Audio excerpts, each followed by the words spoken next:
New Zealand's COVID response was so good, mortality is down from previous years. Here's a summary of the article. In the midst of the pandemic, few countries have managed to keep COVID-19 rates low, with New Zealand one of the most successful examples. A new study finds New Zealand has done much more than that, avoiding a large proportion of the deaths from other causes that have affected the nation in recent years. Those opposed to strong government intervention, particularly lockdowns, viewed New Zealand as the epitome of what not to do. A team of scientists from the Medical Institute of New Zealand have tracked the country's total number of deaths by week in The Lancet, comparing each one with the average from 2015 to 2019. For most of the first 4 months of the year, including the first 5 weeks of lockdown, overall mortality was similar to previous years. For countries experiencing the highest April mortality for decades, that was enviable enough, but starting from late April, New Zealand went much further.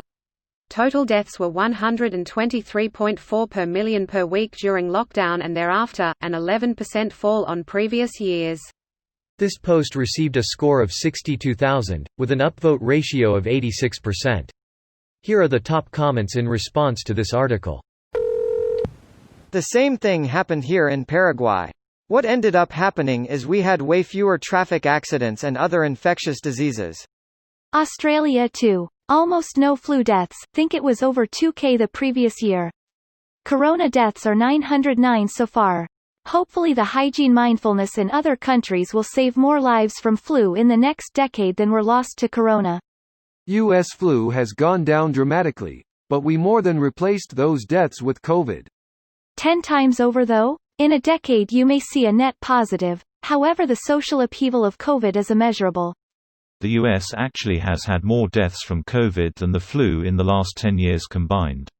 I saw a post on that yesterday. I think it was in our Data is Beautiful. Is this the post? Yes. Thank you so much. I was trying to find it and having trouble. Kiwi here. That's cool. We still have a lot of dysfunction. Nothing is as great as the headline sounds. I can imagine it's quite frustrating hearing the "OMG New Zealand" circle jerk when you know there's more to it. Very much so. Also, every man and his dog want to move here.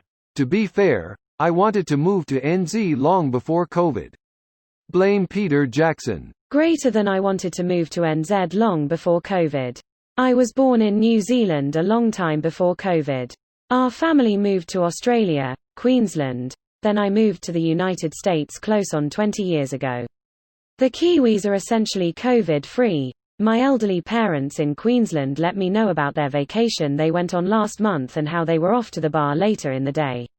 Meanwhile here in the Pacific Northwest, it's raining, we wear layers and I spend 10 hours a day, masked, essentially working, social distancing, washing hands and waiting impatiently for the chance for a vaccine. It's possible to take a vacation in the US.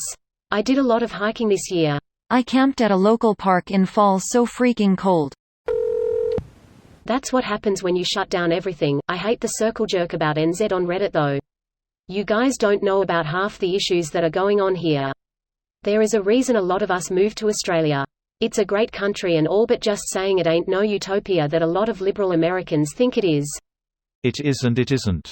Lifestyle is great. I'm in Australia and miss how accessible all that nature is in NZ. It's just a nice slower life. Depends what you're after, I guess. Greater than it's just a nice slower life. I read that as, it's a nice shower life, and spent a few minutes trying to understand what this was a metaphor for. This video was automatically created by Reddit to speech. The article and comments in this video were selected from Reddit according to their upvotes, and any paraphrasing was performed by smmry.com, without any human intervention.